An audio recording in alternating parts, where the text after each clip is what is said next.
Persiapannya apa sih sebenarnya dok kalau dari sisi medis yang harus dilakukan oleh umat-umat muslim untuk menyiapkan puasa? Menurut keyakinan saya, yang paling penting itu pola makan. Pola makan kenapa? Karena dengan kita makan, kita menyediakan energi yang efeknya tuh langsung terasa.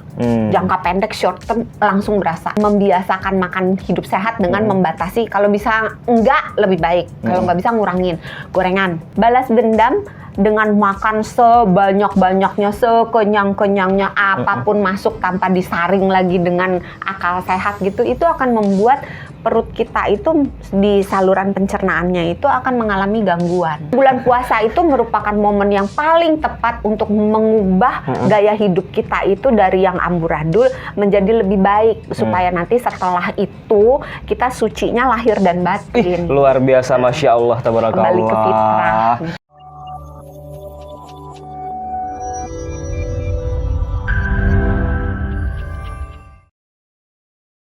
Selamat datang di Kamu Sehat, konten terbaik sejagat raya yang ada di channel YouTube Sonora FM bersama Sony Wicaksono dan Dr. Santi, Health Management Specialist Korporat HR Kompas Gramedia. Assalamualaikum warahmatullahi wabarakatuh. Waalaikumsalam warahmatullahi wabarakatuh. Berdua dulu.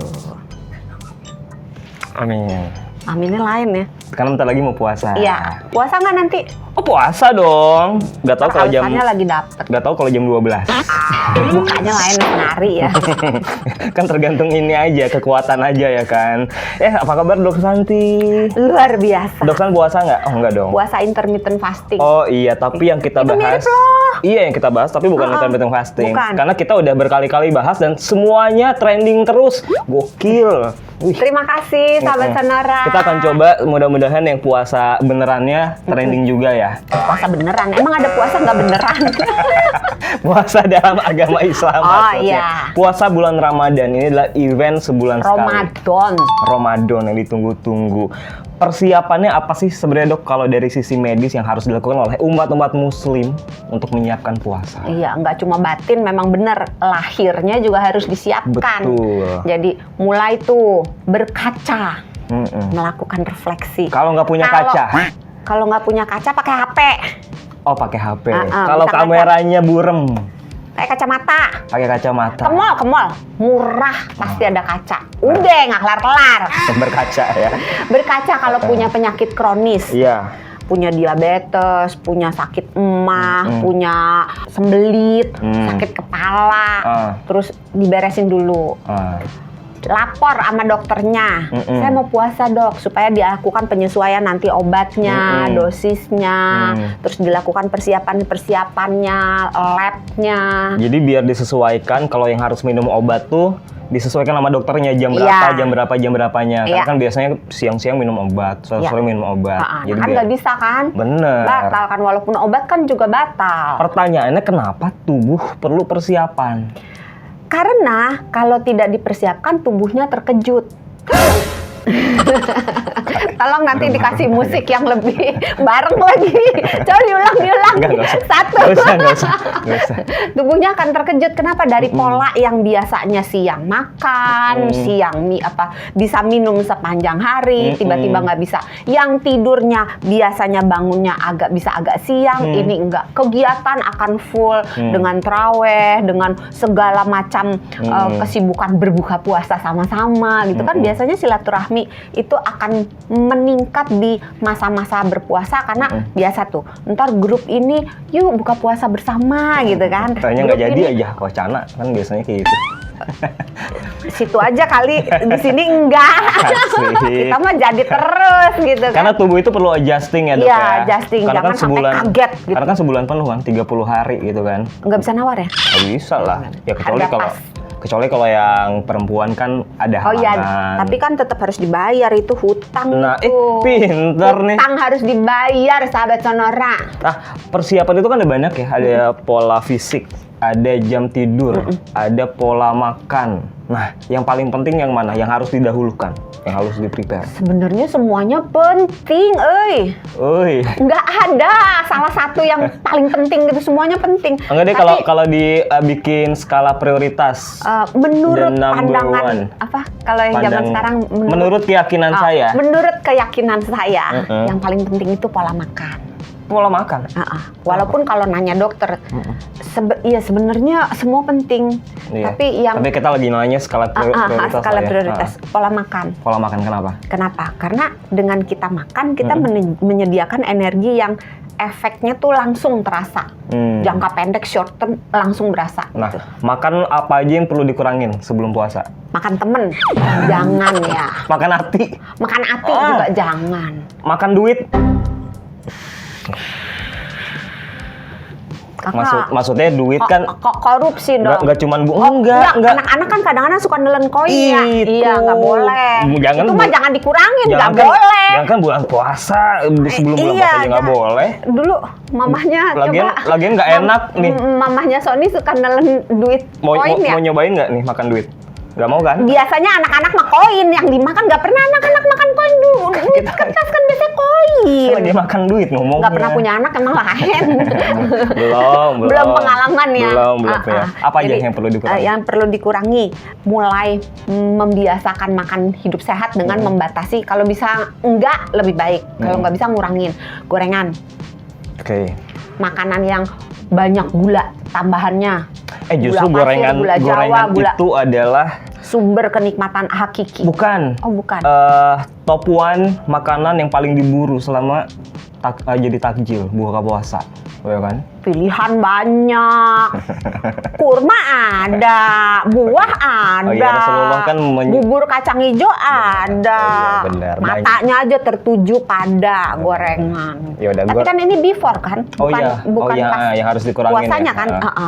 Terus makanan-makanan yang terbuat dari tepung-tepungan kayak donat, roti. Ayam fried chicken juga dari tepung kan itu. Tapi komposisi tepungnya sedikit. Oh, intinya yang kita kalau tepungnya lihat banyak. Ayam goreng tepung, kita pasti bilangnya ayam goreng, bukan tepung goreng ayam. Kalau tepung goreng ayam, tapi ada ayam juga goreng ya. tepung yang 5.000-an coba cari. Itu tepung banyak kan. Semua. Iya benar juga. Iya, susah juga ngomong sama dia. Maklum ya sahabat Sonora. Pokoknya yang banyak tepung ya. Yang banyak tepungnya. Terus yang manis-manis tadi udah, yang asin-asin. Itu juga dikurangin mulai. Terus kopi juga dikurangin, terus rokok. Itu juga harus dikurangin. Iya, sebenarnya dihentikan sih. Sebenarnya bulan puasa itu merupakan momen yang paling tepat untuk mengubah gaya hidup kita itu dari yang amburadul menjadi lebih baik, supaya nanti setelah itu kita sucinya lahir dan batin. Luar biasa, Masya Allah, tabarakallah. Kembali ke fitrah. Gitu. Jadi pola makan kalau menurut keyakinan Dr. Santi yang paling penting. Selain itu berarti yang kedua nih, prioritinya apa? Tadi kan pola makan yang THR jangan dihabisin. Oh, bukan ya. Lagi ngomong persiapan. Tapi kan nanti dapat THR 2 minggu lagi. Persiapan budgeting ya kan, supaya THR-nya nggak numpang lewat. Biasanya numpang lewat sih. Biasanya numpang lewat sih. Enggak, kalau saya langsung habis. Iya, langsung habis, nggak numpang lewat. Nggak pakai numpang.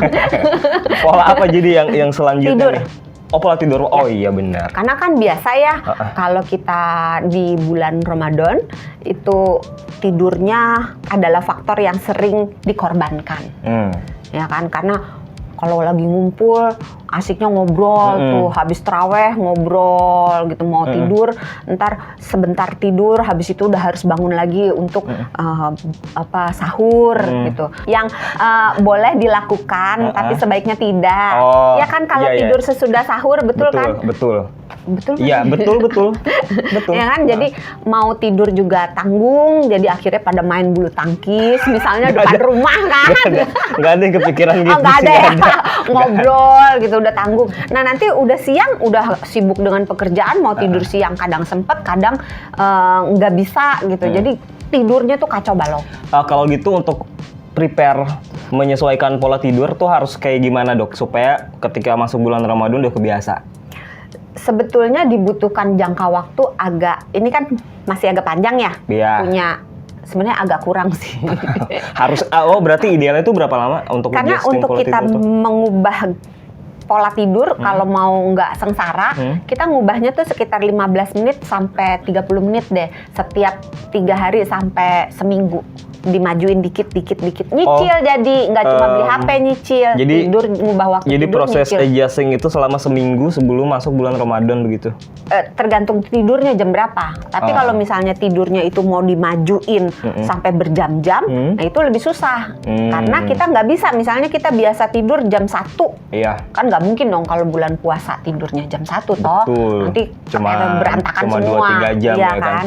Nah, sehingga itu kan harus ditarik tidur lebih cepat. Misalnya jam 10 gitu kan. Iya kan? Iya. Nah, untuk dari jam 1 ke jam 10 itu kan majunya 4 jam.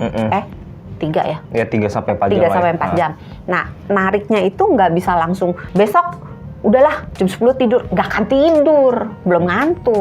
Walaupun udah dipasang alarm tuh ya. Nggak bisa tidur. Karena kan kita ingin membiasakan secara alami. Iya, makanya dicepetinnya cuma 15 menit, setengah jam gitu. Setiap 2-3 hari, kalau udah bisa naik lagi ke lebih cepetin lagi 15 menit, setengah jam, cepetin lagi. Jadi 2-3 hari, seminggu sih sebenarnya paling enak ya. Intinya step by step lah ya, dicicil step ya. by step. Alon-alon asal kelakon. Iya. Ya kita balik lagi ke makan nih sekarang dok. Yang sering terjadi adalah ketika masuk bulan puasa, nih kita udah masuk ceritanya nih. Sering balas dendam ketika buka. Ih, nggak boleh tahu balas dendam. Balas dendam aja nggak boleh, apalagi balas dendam makan. Itu dia kan. Gimana pandangan dokter nih? Menurut keyakinan saya, nggak, kalau ini beneran, bukan keyakinan saya. Balas dendam dengan makan sebanyak-banyaknya, sekenyang-kenyangnya, apapun masuk tanpa disaring lagi dengan akal sehat gitu, itu akan membuat perut kita itu di saluran pencernaannya itu akan mengalami gangguan. Oh, even sebelum puasa ya? Itu sebenarnya kapanpun. Kapanpun ya? Tapi kan orang kalau di hari-hari biasa jarang balas dendam karena tidak ada penahanan nggak makan sepanjang hari. Karena kan anggapannya itu adalah kenapa banyak orang-orang yang makan banyak sebelum puasa, supaya bisa keisi banyak, supaya nanti nggak gampang lapar. Gitu. Nah, sebenarnya bener nggak itu anggapannya itu? Tergantung apa yang dimakan. Jadi jumlah dengan jenis lebih berperan. Karena bisa aja kita makan banyak, misalnya kita makan kue tar 1 kilo misalnya. Kue tar sekilo berapa banyak? Ngapain makan kue tar sekilo, saya tanya. Nah, maksudnya makan kue tar sepiring deh misalnya. Dibandingkan dengan kita makan ayam, sayur-sayur dengan misalnya nasi gitu ya. Itu kenyangnya akan lebih tahan lama. Yang ada proteinnya, ada sayurnya, ada seratnya, itu lebih tahan lama dibandingkan dengan kue tar yang cuman tepung doang sama gula, sama mungkin ada mentega sedikit. Nah, kalau orang-orang tetap nekat nih balas dendam makan sebelum puasa terus ya, apa yang akan terjadi ke tubuh? Apakah emang benar-benar akan tahan lama? Si tubuhnya menahan itu apa? Tergantung apa yang dimakan. Tapi sebenarnya makan kekenyangan tidak baik. Tidak baik. Rasulullah juga bersabda. Iya. Nggak tahu. Berapa persen coba yang harus dimakan? Berhentilah makan sebelum kenyang supaya ada udara, ada cairan, ada zat padat. Doksen dari tadi pinter. Doksen itu dokter apa ustadz sih? Katanya ustazah ya? Aceh. Keturunan Aceh. Serambi Mekah. Jadi kalau gitu bahayanya apa, Dok? Kalau tetap nekat? Bahayanya tergantung apa yang dimakan ya tadi. Kalau misalnya yang dimakannya cuman makanan junk food tanpa nutrisi, bahayanya akan kekurangan nutrisi. Bahayanya akan cepet lapar, energinya cepet turun, gula darahnya melonjak, terus nanti udah melonjak naik, melonjak turun lagi gitu. Jadi gula darahnya kayak roller coaster. Terus kolesterol tadi udah ya, asam urat, berat badan, lingkar pinggang naik. Walah. Cepet haus. Makanya tergantung apa yang dimakan gitu. Gangguan ke badan itu akan banyak kalau kita makannya nggak bener. Belum kalau kekenyangan, buat sahabat Sonora pejuang asam lambung, itu kekenyangan akan membuat asam lambungnya itu resikonya akan naik untuk bergerak ke atas. Yang waras-waras aja lah ya, Mbak Sonora, that simple. Ya kan? Ngomongnya doang. Nah, mari kita lihat ya live nih. Kalau pas bulan puasa bukanya apa ini mas kita ini. Dok, ada yang tiap hari minum kopi juga. Ya. Perlu dikurangin nggak kalau udah mau masuk bulan puasa? Nah, untuk kopi agak susah menjawabnya karena respons orang terhadap kopi itu beda-beda. Ada orang yang kebal, bak Gatot Kaca gitu kan, terhadap kafein, dia nggak menimbulkan banyak masalah. Mungkin metabolismenya terhadap kafein itu begitu tinggi, jadi masuk kopi dalam sekejap, kafein yang ada di dalam kopi udah langsung dikeluarkan melalui urin misalnya. Nah, orang-orang yang seperti itu relatif tidak terlalu banyak gangguannya. Hanya mungkin harus diperhatikan efek dari kafein itu kan dehidrasi. Jadi dia membuat kita berkemih lebih sering dan lebih banyak. Nah, kalau pada hari-hari biasa di mana siang hari kita diperbolehkan untuk minum, maka itu nggak menjadi masalah besar. Tetapi ketika bulan berpuasa kan aktivitas kita tetap sama. Tapi ada juga yang tidur juga sepanjang hari ya. Anggaplah aktivitasnya sama. Sehingga pengeluaran berkemihnya kan relatif nggak berbeda. Asupannya nggak ada. Ditambah lagi dengan efek diuretik. Diuretik itu artinya dia meningkatkan frekuensi dan jumlah berkemih dari si kafein ini, maka orang akan lebih mudah jatuh ke dehidrasi.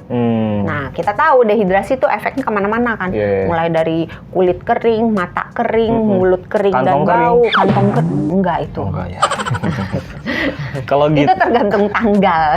Nah, kalau gitu buat orang yang demennya minum kopi, ada alternatifnya nggak sih supaya nggak terjadi yang seperti tadi dokter bilang? Mungkin ada ya dikurangin opsinya. pelan-pelan. Nggak, mungkin ada opsi minuman yang lain yang sekiranya bisa diganti gitu loh buat pecinta kopi. Ini buat pecinta kopi yang kebal atau yang nggak kebal? Kalau yang nggak kebal dia udah mulai harus nurunin asupan kafeinnya. Kalau yang kebal ya. Kalau yang kebal ya nggak usah diapa-apain. Nggak usah ya. Nggak usah. Tapi mungkin jam minum kopi susah juga nih kalau diubah jam minum kopinya. Karena kalau diminumnya pas sahur, berarti kan efek kafeinnya itu akan bekerja ketika dia berpuasa kan. Berarti jam minum kopinya harus dipindah ke sesudah buka di maghrib gitu kan. Tapi kalau dia sesudah buka baru minum kopi, takutnya efek kafeinnya akan mengganggu waktu tidurnya. Jadinya serba suruh minum siang hari batal. Ada baiknya siang hari. Iya. Itu kata dia, bukan kata saya gitu kan. Jadi serba susah gitu. Nah, mungkin diganti ke kopi yang decaf. Oh, kopi decaf itu emang kenapa? Kopi yang decaf itu tidak ada kafeinnya. Bukan tidak ada, sorry. Kafeinnya kecil. Sangat rendah. Gitu. Oh, saya baru tahu. Biasanya nggak enak. Katanya ya, saya belum pernah nyoba. Nggak pernah nyoba. Oh ya udah deh, kalau gitu kita coba yuk. Yuk, lain kali ya. Nanti aja pas bulan puasa. Yang beli siapa? Nggak tahu. Pasti minta dibeli. Dok, terus juga nih, saya anaknya sporty habis nih, lihat di otot saya. Zoom ya nih, zoom. Edit ya kalau ini ya, otot. Anaknya seperti abis tiap hari olahraga, Dok. Biasa kalau olahraga itu kan pagi. Tunggu sebentar 1 menit. Sahabat Sonora, tolong di komen di bawah, kan ada kolom komen yang setuju bahwa si Mas Sony adalah orang yang olahragawan sejati gitu, yang suka banget berolahraga. Tolong komen di bawah, dan kalau yang nggak setuju tolong komen juga di bawah. Mari kita adu. Oh, buka aja IG saya. Sekarang isinya, Bener nggak? Coba yang penonton di sini follow IG saya sekarang, Wicaksono TK sekarang juga follow. Sahabat Sonora, semuanya pada. Nih Dok, sekarang olahraga itu jadi ya orang-orang pada udah banyak lah ya yang sekarang yang olahraga itu, dan olahraga itu kan biasanya kan pagi-pagi. Nah sekarang kalau bulan enggak juga, ada juga yang demennya olahraga malam. Iya, ada juga yang malam, tapi kan maksudnya kalau bulan puasa, nah ini jadi persoalan nih. Kalau pagi habis sahur, terus habis itu langsung puasa, kalau malam juga sibuk sama tarawih segala macem, lelah juga buka, udah pulang kerja. Itu kalau malam juga nanti tidurnya keganggu, gimana persiapannya? Dari pertanyaannya kita udah tahu hobi atau enggak dia sama olahraga. Wah, judgmental nih Doksan nih, nggak bisa nih. Oh iya, kita nggak boleh zauzon ya. Maaf deh. Ngambek, maaf deh, maaf. Yaudah, pertanyaan yang bagus luar biasa. Tepuk tangan sahabat Sonora. Sebenarnya kalau olahraga itu terserah sih, tergantung preferensi ya, tergantung preferensi, tergantung kemampuan, tergantung lo nggak ada jadwalnya, nggak ada rekomendasinya. karena gitu, semua waktu itu bagus Even pas bulan puasa? Iya, semua waktu itu bagus sepanjang itu dilakukan dan tidak menyebabkan gangguan. Oh, jadi benar-benar nggak ada kayak rekomendasi sebaiknya supaya puasanya tetap kuat di kapan gitu? Jadi misalnya nih, orang kan selalu berpendapat, oh olahraga itu jangan pas sesudah sahur gitu kan? Iya, iya. Ya tergantung. Kalau misalnya dia sempatnya cuman di situ, ya udah nggak apa-apa olahraga di saat sesudah sahur. Dengan catatan, mengingat itu tidak boleh makan dan tidak boleh minum, maka olahraga yang dilakukan olahraga yang intensitasnya rendah aja, yang ringan-ringan aja. Nggak boleh yang high intensity. Jangan ya? yang keringetan banyak-banyak. Terus coba pakai bajunya yang tipis, yang katun, yang longgar. Terus olahraganya jangan di tempat yang gerah, gitu, tempat yang adem, gitu. Jadi disesuaikan. Terus kalau misalnya olahraganya maunya sebelum sahur, ya disesuaikan juga. Ingat, makannya bagaimana, jangan sampai makan sahurnya nanti jadi terlambat karena sibuk dengan olahraganya. Kalau yang pas siang. Bukan, kalau yang pas sebelum buka ada pesan nggak? Nah, kalau misalnya sebelum buka, tergantung mau persis sebelum buka baru olahraga atau beberapa saat supaya nanti pas buka, pas selesai olahraga. Itu dua-duanya boleh. Boleh. Kalau misalnya menjelang berpuasa, berarti kan itu udah dalam tanda kutip badan sudah memasuki dehidrasi atau hampir masuk ke dehidrasi ya. Jadi kembali lagi olahraganya pilih. Jangan yang berat-berat, yang lompat-lompat, yang keringetan, tempatnya juga yang lebih baik, sirkulasi udaranya baik, yang adem bajunya dan sebagainya. Selama belum terbiasa olahraga, sebaiknya hindari dulu yang high intensity training dulu ya. Pas bulan puasa itu ya, yang belum terbiasa. Kalau belum terbiasa mah nggak akan olahraga sampai berat-berat, ringan aja males, apalagi berat. Itu dia. Nah, pesan terakhir deh kalau gitu dok. Yang penting aktif. Yang penting aktif ya. Nah, pesan jangan dibawa lemes, baring mulu, malah makin lemes nanti. Nah, pesan terakhir nih dok, buat pesan terakhir kesannya mau berpulang. Bentar lagi mau pulang kan ke rumah?